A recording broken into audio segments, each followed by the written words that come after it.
네, 오늘 하나님께서 저와 여러분들에게 주시는 말씀 마태복음 7장 13절에서 14절 말씀이죠. 네, 올 한 해 목표를 정해 주를 따라가야 성공할 수 있습니다. 이런 제목인데 어떤 말씀인지 우리가 이 말씀을 또 이렇게 듣고 우리가 다시 한번 마음에 다짐을 하는 시간을 가졌으면 좋겠습니다.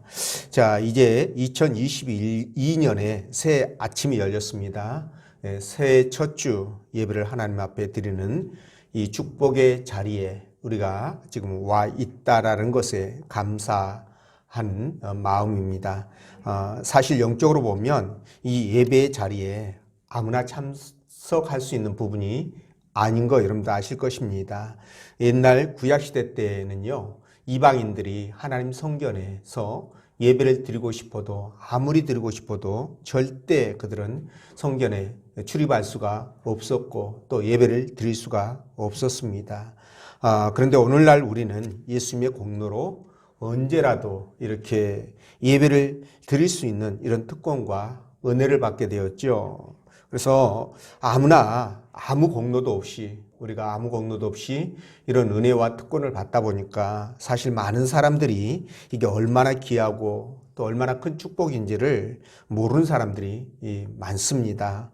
네. 근데 여러분 성경 보면 주님께 받았던 그 10달란트, 5달란트, 또 1달란트 비유 있죠. 거기에 1달란트 받았던 사람, 그리고 10처녀 비유에서 기름을 준비하지 못했던 5처녀들, 그리고 또 형제들의 궁핍함을 보면서도 그들을 돕지 않았던, 공개하지 않았던 그 사람들, 이 사람들에게 어떤 형벌이 주어졌냐면 그들이 그 밖에 어두운 곳에 쫓겨나서 슬피 울며 이를 갈미 있을 것이라 라는 그런 형벌이 주어졌죠. 이 형벌의 그 2차적인 의미는 바로 지옥을 의미하고요. 1차적인 의미가 바로 하나님의 해해, 하나님의 공동체 안에 들어오지 못하는 벌입니다. 이게요. 그러다 보니까 예배에서 멀어진다는 것은 그만큼 하나님 나라 백성으로서 모든 것이 끊어졌고 그리고 지옥을 간다라는 그런 의미로 주님께서 하셨던 말씀입니다. 그래서 여러분들은 이 오늘 드리는 예배들, 그리고 여러분들이 항상 주님 앞에 드리는 예배 자체가 얼마나 귀하고 중요한 것인지, 또 그것을 깨닫고 예배 드릴 수 있는 기회가 되면 여러분들이 예배를 드리기 위해서 길을 쓰시길 바랍니다. 그러니까 여러분들이 새해 결단을 할 때, 목표를 정할 때 나는 올 한 해 동안은 무슨 일이 있어도 예배에 승리하는 그런 사람이 돼야 되겠다라는 결단이 있으면 정말 좋겠습니다. 그런 여러분 되시기 바라고요. 자, 오늘 하나님께서 본문의 말씀을 통해서 다음과 같은 두 가지로 은혜를 주셨는데, 그 첫째가 올 한 해 시작하면서 목표를 정하고 시작해야 된다는 것, 그리고 올 한 해 성공한 그런 해가 되려면 오직 주님만 믿고 의지하면서 따라가야 된다. 이런 두 가지 말씀인데요. 자, 여러분, 다사다난했던 2021년 지나가고 2022년 이제 새해가 밝았습니다. 그런데 올 한 해를 시작하면서 우리는 분명히 기억해야 될 것이 뭐냐? 목표가 있어야 된다는 것입니다. 자, 목표가 없이 출발하면 어떻게 될까요? 출발하기도 전에 우왕좌왕하게 될 것이고 결국 용두사미로 마치게 될 것입니다. 그래서 올 한 해는 어떻게 내가 하겠다, 또 어디에 목표를 두고 그것을 이루기 위해서 어떻게 내가 할 것인가, 이런 부분들에 대한 로드맵이 있어야 된다라는 거죠. 그래서 로드맵이 있어야 그걸 이루기 위해서 최선을 다할 수가 있거든요. 네, 그래서 정말 중요한 것은 우리가 무엇을 하든 간에 우리 믿음의 사람들은 반드시 주님을 믿는 그 믿음으로 시작을 하고 또 주님을 믿는 그 믿음으로 마쳐야 된다는 겁니다. 물론 중간중간 주님 앞에 결산하는 그 부분도 우리가 필요하죠. 그럴 때 좋은 결과가 있다는 것이죠. 그래서 그런 마음으로 새해를 시작하고 올 한 해 여러분들이 좋은 일만 있기를 주의 이름으로 축원드립니다. 그럼 본문의 말씀을 따라가면서 올 한 해 성공한 삶이 되기 위해서 우리가 어떻게 해야 될 것인가, 성령께서 들려주시는 하나님의 음성을 듣도록 합니다. 자, 첫째가 올 한 해를 시작하면서 목표를 정하고 시작해야 된다. 이 부분인데 여러분 우리는 흔히 인생살이 한 세상 살아가는 것을 그 길을 걷는 나그네에 비유하는 경우가 굉장히 많죠. 이건 우리의 한 세상 인생살이가 마치 먼 길을 가는 이 나그네와 비슷하다라는 것에 착안해서 아마 그런 얘기를 하는 것 같은데 그런데 말이죠. 우리가 살아가는 그 인생살이가 사실은 만만치가 않습니다. 그래서 옛 어른들이 젊은 사람들을 보면 앞길이 구말리 같다라는 말을 하잖아요. 근데 그만큼 인생의 길이 멀고 험하다 그런 뜻 아니겠습니까? 요즘에는 걷는 것보다도 차 타고 다니는 것들이 훨씬 그렇게 뭐랄까 일상화되어 있다 보니까 우리가 살아가는 그 과정을 길을 걷는 것에 비유하는 것이 좀 적절치는 않지만 옛날에 차가 없던 시절에는요 웬만하면 다 걸어 다녔어요. 그래서 천리길도 한 걸음부터 막 이런 속담이 나오지 않았을까 이런 생각을 해보는데 어쨌든 지난 한 해를 시작할 때 여러분들이 시작하기 전에 시작하면서 또는 나름대로의 내가 올 한 해 동안은 이렇게 해야 되겠다라는 계획을 세웠을 것입니다. 근데 한 해를 결산해 보면 계획대로 이루어지고 성공한 삶을 살았다라고 생각하는 사람보다는 반대로 진짜 많이 아쉽고 많이 부족하고 내가 왜 그렇게 했을까? 그죠? 그때 내가 왜 그런 결정을 했는지 모르겠다. 내가 그때 왜 그런 말을 했는지 모르겠다. 라면서 후회하고 가슴을 치는 사람이 더 많을 것 같다라는 생각이 들거든요. 저 역시 그 범주에서 벗어나지 못합니다. 자, 그래서 사도 바울은요, 앞에 있는 것을 목표로 삼고, 뒤에 있는 것들을 전부 다 잊어버리고 올 한 해를 시작해야 된다. 이렇게 말씀하거든요. 그런데 그 시작하는 시점에서 우리가 그 계획을 이루었던 못 이뤘던 진짜 목표를 정하고 시작하는 것은 너무너무 중요해요. 그래서 국가든 사회든 또는 회사든 어떤 조직 생활을 하는 데서는요. 이 한 해의 목표를 분명하게 세우잖아요. 그 목표를 세우고 그 목표를 위해서 총력을 기울입니다. 우리나라도 한때 박정희 대통령 때 경제개발 5개년 계획이라는 게 있었잖아요. 그것을 5번인가 아마 그렇게 해서 전부 다 이제 성공적인 그런 것들을 이루어서 오늘날 우리나라가 이렇게 잘 사는 부강한 나라로 만들어지긴 토대가 되죠. 개인도 마찬가지입니다. 올 한 해를 시작하면서 올 한 해는 반드시 내가 주초를 끊겠다. 주초가 뭔지 알죠? 모르면은 저한테 개인적으로 한번 물어봐 주시기 바랍니다. 주초를 끊겠다. 또는 성경을 내가 몇 독을 해야 되겠다. 그죠? 그리고 내가 올 한 해는 무슨 일이 있어도 예배에 빠지지 않고 참석하겠다. 또는 몸짱을 만들겠다. 또 다이어트를 하겠다. 결혼을 하겠다. 회사가 갑절로 부흥하겠다. 이런 여러 가지 계획들을 세우고 한 해를 시작하는데 근데 말이죠. 목표가 만약에 없다면 어떻게 될까요? 그냥 시간이 흘러가는 대로 내 몸을 맡기고 또 문제가 생길 때마다 그때그때 대응하면서 아무 생각 없이 하루하루 살아가는 그런 사람들도 분명히 있을 거라는 거죠. 자, 여러분들은 어느 쪽입니까? 대체적으로 계획을 세우면서 그 계획을 이루기 위해서 노력하시는지 아니면은 시간 흘러가는 대로 몸을 맡기고 그냥 캐싸라 그죠? 하루하루 살아가는 것인지 이 부분들 여러분 한번 생각해 봤으면 좋겠습니다. 근데 나는 이제 나이를 많이 먹어가지고 계획이 무슨 필요가 있겠느냐 라고 생각할 수 있겠어요. 그렇지만 여러분 제가 언젠가 80 넘은 분이에요. 바디빌딩인가요? 이걸 해가지고 몸짱을 만드는 그런 청년처럼 그렇게 몸을 만든 그런 경우를 봤어요. 그리고 70 넘은 할머니가 대학을 다니는 걸 봤고요. 이런 걸 보면은 나이는 전혀 숫자이지 문제가 되지 않는다라는 것을 알 수가 있죠. 그러니까 주님 앞에 가는 그날까지 우리 몸이 움직일 수만 있다면 영적인 일에 열심을 내야 되고요. 주를 위한 봉사와 헌신에 우리가 좀 더 열심을 내야 되겠다 이런 생각을 해봅니다. 여러분 사람과 짐승의 차이점이 뭔 줄 아세요? 복잡하게 생각하지 마십시오. 이 주제에 맞춰서 생각하시면 돼요. 여러분들이 말씀하면 사람과 짐승의 차이점은 목표를 세우느냐 세우지 못하느냐예요. 그러니까 목표를 세우고 사는 사람은 사람인데 목표 없이 그냥 하루하루 시간 흘러가는 대로 몸을 맡기는 사람은 짐승이다. 이런 말이 되겠죠. 그렇죠? 그러니까 여러분들이 짐승으로 살지 사람으로 살지 여러분들이 생각하시면 돼요. 자, 인간을 만물의 영장이다 이렇게 말합니다. 근데 이 영장이라는 말이 무슨 뜻인지 아세요? 제가 네이버에서 검색을 해봤더니 뭐라고 나와 있냐면 영묘한 힘을 가진 우두머리 이렇게 나와 있더라고요. 그러니까 이게 굉장히 성경적이에요. 자, 하나님께서 우리를 만들 때 당신의 형상과 모양을 따라 창조했죠. 거기에다가 영묘한 힘을 가진 우두머리로 우리를 만드셨어요. 그래가지고 하나님을 대신해서 이 세상에 있는 모든 것들을 다스리라고 그렇게 통치하라고 만들어진 특별한 존재가 바로 우리들입니다. 자, 이런 존재인 저와 여러분들이 아무런 계획도 없이 하루하루 그냥 의미 없이 살아간다면 이건 죄예요. 이건 죄입니다, 여러분.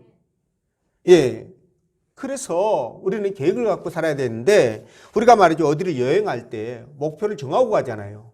목표 없이 여행을 떠나지는 않습니다. 그와 마찬가지로 우리 인생도 먼 길을 떠나는 여정이잖아요. 길을 가는 여정이잖아요. 그러니까 내가 어디를 가겠다, 또 어떻게 가겠다, 그것을 이러한 목표가 분명히 세워지고 그리고 출발을 해야 된다는 거예요.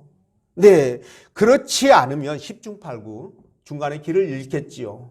의미 없이 살아갈 수밖에 없어요. 그렇게 되면 인생은 실패하게 됩니다.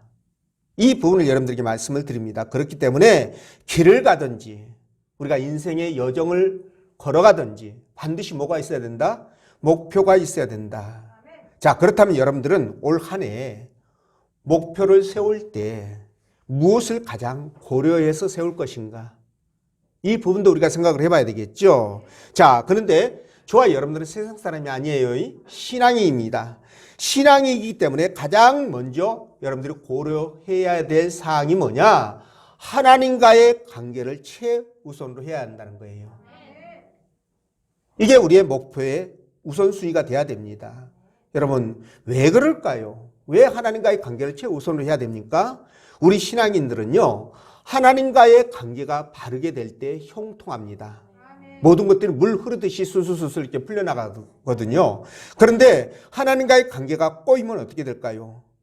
모든 것이 꼬여요. 심지어 건강까지도 망가집니다, 여러분. 그거 아셔야 돼요. 그렇기 때문에 사도 바울은 빌립보서 3장 13, 14절에서 이렇게 얘기해요. 형제들아, 나는 아직 내가 잡은 줄로 여기지 아니하고 오직 한 일, 즉 뒤에 있는 것을 잊어버리고, 그러니까 내가 지금까지 해왔던 것들 다 잊어버리고 오직 앞에 있는 표대를 향해서 내가 하나님의 부르심에 그 합당한 상을 위하여 내가 달려간다 이렇게 말하거든요. 자, 그래서 말이죠. 우리는 진짜 목표를 정해놓고 주님 기뻐하는 방향으로 우리가 최선을 다해서 달려가야 돼요. 자, 보통 사람들이 목표가 없이 살아가는, 그러니까 목표가 없이 살아가는 사람들은요, 보통 사람들이 가는 그냥 큰 길로, 많은 사람들이 가는 길로 그렇게 쫓아갑니다. 근데 그 길이 하나님 앞에 의로운 길이냐? 그게 아니거든요. 네, 이 세상의 우선순위를 두면서 세상 일락을 즐기겠다는 길이에요, 그 길이. 그러니까 우리는 세상 사람들이 가는 길로 쫓아서 갈 수는 없다라는 겁니다. 하나님은요, 성경 말씀을 통해서 우리에게 세상 지향적인 삶을 살지 말라고, 그렇게 살면 너는 인생을 허비하는 것이라고 그렇게 말씀을 참 많이 하거든요. 그래서 우리가 읽었던 본 7장 13절 14절 말씀이 바로 그 말씀 아닙니까? 좁은 길로 가라. 넓은 길로 가는 것은 멸망의 길이다. 좁은 길은 좁고 협착하지만 불편하지만 힘들지만 그 길로 가는 것이 생명의 길이다. 이렇게 말씀하시잖아요. 그리고 누가복음 12장 15절에서도 이렇게 말씀하십니다. 너희가 삼가 모든 탐심을 다 물리치라는 거예요. 사람의 생명이 그 소유에 넉넉한 것에 있지 않다. 사람의 생명은 뭡니까? 하나님께 있다라는 뜻이에요. 자, 이렇게 말씀하시는데, 그렇기 때문에 우리의 목표는 이 땅에서 부자가 되어가지고 잘 먹고 잘 살고 많은 거 누리면서 떵떵거리면서 사람들에게 뽐내면서 뻐기면서 이거 아니죠. 하나님이 기뻐하는, 하나님이 좋아하는 그런 삶이 돼야 된다는 거예요. 그럴 때 나머지 모든 것들이 부수적으로 어떻게 한다고요? 따라온다라는 겁니다. 제가 여러분들에게 언젠가 그 예화를 드렸잖아요. 소를 끌고 가는데 뒤에서 소를 밀고 옆에서 때리고 막 그래도 안 된다고 그랬잖아요. 간단하게 끌고 가는 방법은 뭐예요? 소 곱부리에 매달려 있는 끈만 들고 가면 된다고 그랬죠. 그러면 졸졸졸 따라와요. 그러니까 여러분들이 그냥 이 땅에서 불편하고 힘들어도요, 그거 해소해 보겠다고 열심히 하는 게 바로 소 뒤에서 미는 거예요. 절대 못 갑니다. 근데 줄을 따라가는 것이 바로 고삐를 잡고 가는 거예요. 이와 같은 것이기 때문에 우리가 분명 그것을 알고 올 한 해 목표를 하나님 앞에 두시라는 겁니다. 영적인 일에 우선순위를 두시라는 겁니다. 그럴 때 우리는 진정한 축복과 성공된 삶을 누리게 될 것이라는 거예요. 그런 여러분 되시길 바라고, 두 번째, 성공한 한 해가 되려면 주님만을 믿고 의지하면서 따라가야 된다라는 거죠. 자, 우리가 목표를 세우고 한 해를 살아갈 때 진짜 예상하지 못하는 변수들이 많이 생겨요. 내가 예상하지 못했던 변수들 무지기로 생깁니다. 자, 그러다 보니까 그게 불안해가지고 어딜 찾아가요? 점집을 찾아가고 구슬하고, 그렇죠? 이 짓거리를 하는 거거든요. 그런데 여러분, 시편 37편 23절 24절에서 뭐라고 그러냐? 여호와께서 사람의 걸음을 정하시고 그 길을 기뻐하시나니 저는 넘어지나 아주 넘어지지 아니하면 여호와께서 손으로 붙드심이라, 이렇게 말씀하시거든요. 그러니까 여러분들이 두렵고 불안한 일이 생기면 무당을 찾아가고 점집을 찾아갈 필요가 없는 게, 비록 보이지 않고 느껴지지 않고 만져지지 않고 들리지 않는다 할지라도 하나님이 살아계셔서 그분이 우리의 걸음을 인도하시고, 우리가 넘어지려고 하면 그분이 손으로 붙으시기 때문에, 오른손으로 붙으신다고 그랬죠. 여호와께서 손으로 붙으신다고 그랬네요. 손으로 붙으시기 때문에 우리가 절대로 실족할 일이 없다라는 거예요. 그러니까 하나님 앞에 모든 것을 맡기고 믿음으로 한 발짝 한 발짝 걸어가면 반드시 그 길이 어떻게 된다? 선한 길이다, 축복의 길이다, 형통한 길이다, 이렇게 말씀을 드릴 수가 있겠죠. 그래서 여러분들이 목표를 정했다면 온전히 하나님 앞에 맡기는 그 믿음이 필요한 거예요. 무슨 뜻인지 아시겠죠? 그렇게 할 때 그것이 바로 우리의 성공을 보장해 주는 것이다. 아멘입니까? 네, 그렇습니다. 그래서 2022년 이제 첫 주를 시작하는데, 여러분, 이 2022년은 누구도 걸어가 보지 못한 미지의 길이에요. 어떤 돌발 변수들이 무지기수로 생길지 아무도 모릅니다. 그죠? 자, 이럴 때 내가 그냥 지금까지 걸어왔던 것을 경험 삼아서 그냥 멋대로 막 가버리면 어떻게 될까요? 위험천만한 일이 되겠죠. 위험천만한 일이 됩니다. 자, 여러분, 탈북자들이 이제 우리나라로 오는 가장 보편화된 루트가요, 중국 운남성 있죠? 그 밑에 이제 국경 지역을 통과해가지고 라오스를 거쳐서 태국으로 와가지고 이제 우리나라로 오는 그런 코스예요. 그런데 중국 국경을 넘어서서 라오스로 들어가면은요, 그 아주 험한 산을 밤새 걸어야 된답니다. 밤새 걸어서. 그래서 조금만 가면 된다. 가이드가 그래가지고 끌고 가는데 밤을 새도 안 나오더래요. 그래서 계속 걷는다고 그러거든요. 그 험준한 산에서 여러분, 만약에 가이드가 없다면, 안내자가 없다면 어떻게 될까요? 그 산에서 길을 잃고 분명 죽을 겁니다. 그렇지 않겠어요? 예, 마찬가지예요. 우리가 새해를 시작하면서 내가 가는 길을 가장 쉽고 빠르게 안전하게 안내해 줄 안내자가 있다면 우리 얼마나 좋겠습니까, 여러분? 그런데 여러분, 놀랍게도 우리 하나님께서 손수 우리의 안내자가 되어주신다고 말씀하셔요. 예, 아니 온 우주 만물을 창조하시고 그것을 섭리하시는 그분께서 우리의 안내자가 친히 되어주신다는데, 아니 이런 놀라운 일이 어디 있겠습니까? 진짜. 예, 잠언 16장 9절에 뭐라고 말씀하시냐? 사람이 마음으로 자기 길을 계획할지라도 그 걸음을 인도하시는 누구라고요? 그렇죠, 여호와시라고 말씀하셔요. 하나님이 우리의 걸음을 인도하신다, 우리의 안내자가 되어주신다는 거예요.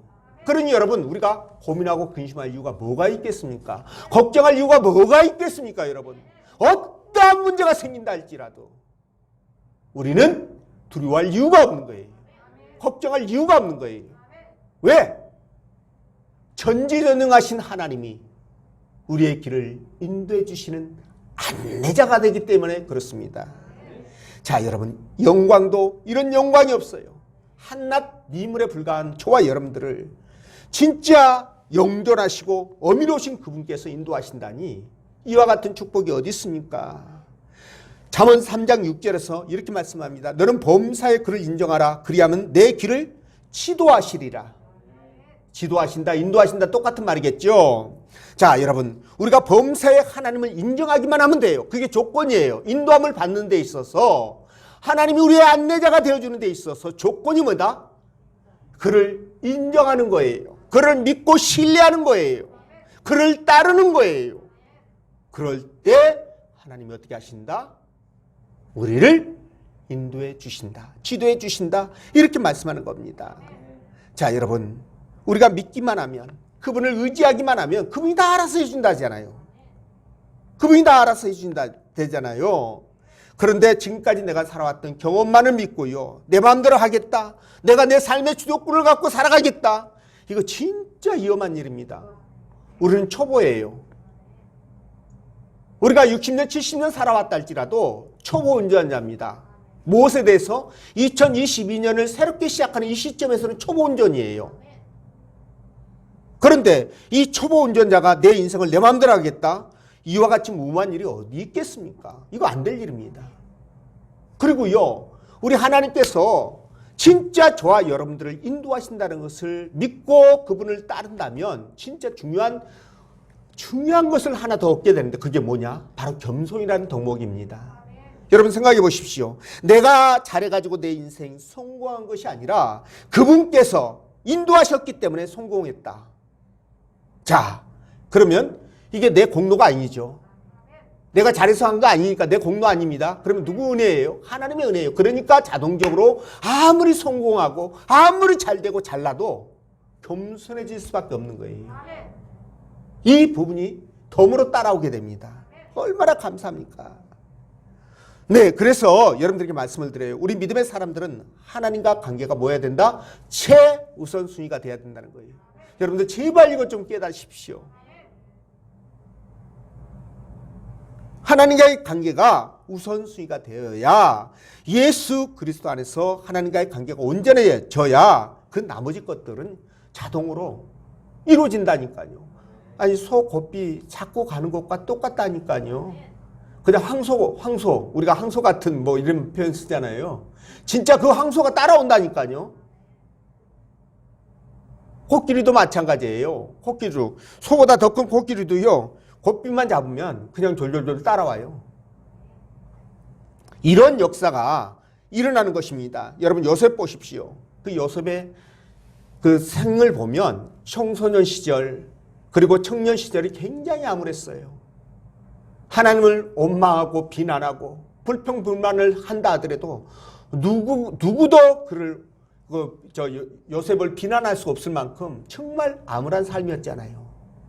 그런데도 불구하고 성경을 보면 요셉은 단 한 번도 하나님을 원망하거나 비난하거나 그분의 뜻을, 말씀을 무시하거나 그러지 않았어요. 말씀을 붙들고 살려고 굉장히 노력을 했습니다.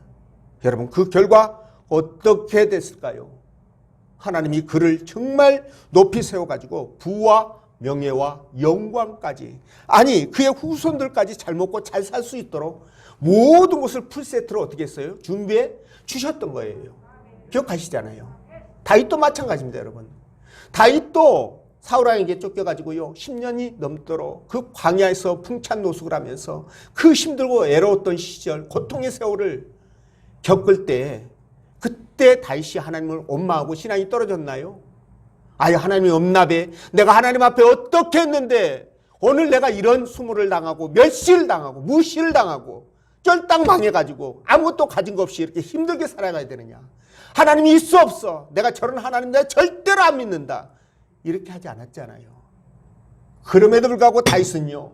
정말 하나님 앞에 그 신앙이 얼마나 깊고 얼마나 넓은지 헤아릴 수가 없어요. 그게 시편에 나와 있잖아요. 시편을 보면 다윗의 신앙을 우리가 짐작해 볼 수가 있는데 하나님이 저는 그걸 보면서 이 다윗이 정말 너무너무 훌륭하고 대단한 사람이다. 하나님이 그걸 보면서 놀라 자빠지지 않을 수가 없겠다.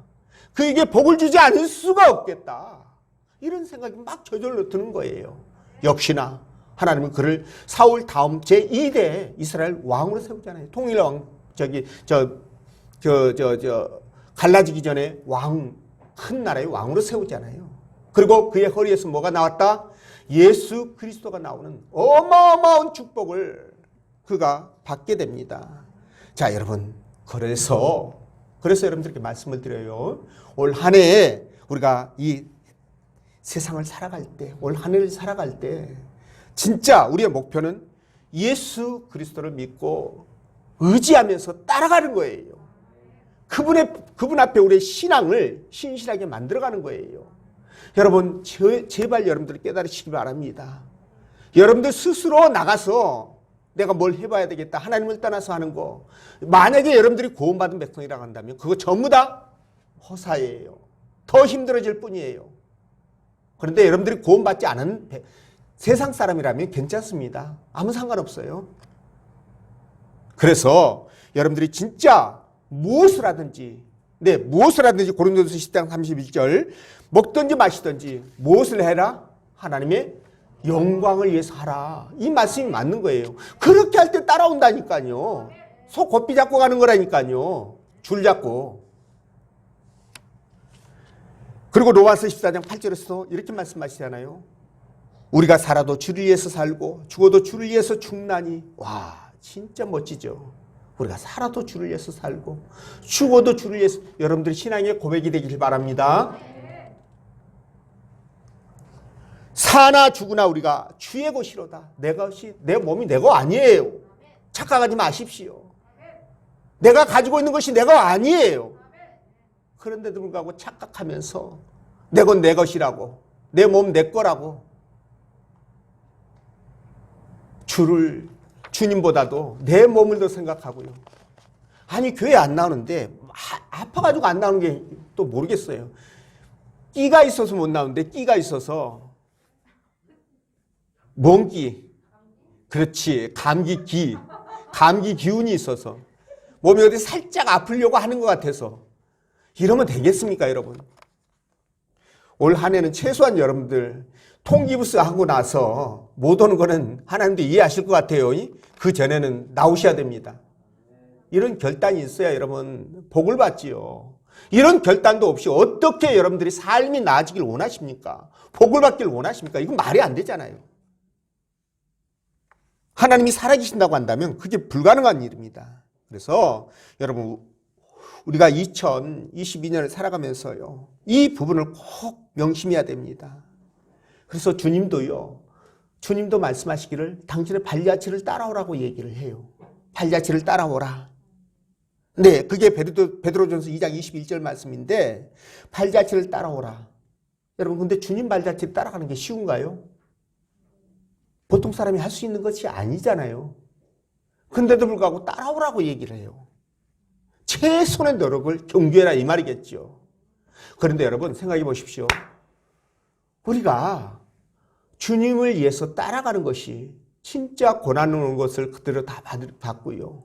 또 소외된 자들, 연약하고 불쌍하고 없는 자들을 위해서 우리가 수고하고 애쓰고 그들을 섬기러 주님이 오셨지 않습니까? 그렇게 해야 되는데 여러분, 우리는 본능적으로 그게 안 돼요. 육신의 몸이 있고 있기 때문에 이 세상적인 것들은요, 이 세상의 법칙을 거슬려서 영적인 일을 하는 게 구조적으로 안 되게 돼 있습니다. 예를 들어서 여러분, 교회에 예배 참석하십시오. 기도에 나와서 기도하십시오. 성령 충만을 받아야 됩니다. 성경 읽으십시오. 막 이렇게 영적인 일 전도하십시오. 그러면 여러분들 어때요? 굉장히 부담이 되잖아요. 왜 부담이 됩니까? 우리 몸이 안 좋아해. 우리 몸이 흙으로 되어 있기 때문에, 이 세상 것으로 되어 있기 때문에 이게 안 좋아해요. 본능을 거스르는 거예요. 그게 영적인 일은 본능을 거스르는 일이에요. 그래서 안 되는 겁니다. 그래서 성령의 충만을 받으라고 얘기하거든요. 그런데 예를 들어서 자, 교회에 나와서 아무것도 하지 말고 섬김을 받으십시오. 대접을 받으십시오. 그리고 야, 교회 나오는 것보다도 가능한 한 세상에 가가지고 무슨 핑계만 있어도 그냥 그 핑계 대고 빠져서 나가가지고 즐기십시오. 일락을 드리고 저기 비싼 밥 먹으러 오라고 그러는데 거기 가고요. 또 빙빙 돌아가는데 거기 있잖아요. 붙들고 이렇게 돌아가는 거 있죠. 이렇게. 예. 제가 한번 돌아볼까요? 거기 가라든가. 그죠? 또 막 이렇게 그 이성이나 이런 거 만나면서 말이죠. 결혼한 사람들도 그러더라고요. 불륜 이거 없으면 뭐라고 그러든가 그러면서 그런 거 하는 일은요. 얼마나 잘하는지 몰라. 거짓말까지 해가면서 부지런히 정말 잘합니다. 왜 그럽니까? 우리 몸이 맞아요. 그거하고. 육의 속성 자체가 그래요. 그러니까 맞거든요. 근데 여러분, 그 길이 사망의 길이에요. 그게 넓은 길이고. 응? 영적인 길은 좁은 길이에요. 힘드니까. 몸의 소욕을 거슬리니까. 그런데 그게 생명길이라는 거예요. 주님이. 그래서 여러분들이 올 한 해를 살아가는 데 있어서 진짜 이 육적인 부분들을 거슬려서 영적인 부분에 포커스를 맞춰야 됩니다. 그 과정이 너무 힘들다니까요. 고통이라니까요. 육신의 소욕을 거슬리니까. 그럼에도 불구하고 끝까지 참고 견딜 때 마침내 주의 부활에 그 참여하는 은혜를 잊게 된다는 겁니다. 그리고 우리가 이 땅에서도 축복을 누리게 된다는 겁니다. 여러분 진짜 이거 맞다니까요. 그래서 여러분들이 지난 1년간 걸어온 발자취를 한번 이렇게 살펴보셨으면 좋겠습니다. 내가 과연 예수 그리스도를 믿고 따라왔던 길이었는지, 육신의 소욕을 꺾고 영적인 부분에 내가 포커스를 맞추고 살아왔는지, 아니면 세상 것을 더 좋아하고 거기서 일락을 누리는 것을 더 기뻐했는지 말입니다. 이런 부분들을 생각하면 딱 답이 나오거든요. 자, 그렇다면 올 한 해 2022년을 새롭게 시작하는 이 시점 출발선에서 나는 그러면 목표를 어떻게 세워야 될 것인가? 그죠? 네. 육신의 소욕을 위해서 내가 살아가야 될 것인지, 아니면은 하나님이 기뻐하는 영적인 일에 내가 포커스를 맞추고 살아가야 될 것인지, 거기에 따른 여러분 축복과 상급 이런 것들은 비교할 수가 없겠죠. 예. 당장 내 눈에 보이지 않는다 할지라도 여러분 정말 내가 푯대를 세우고요. 그 푯대가 신앙의 우선순위가 되어야 된다는 것.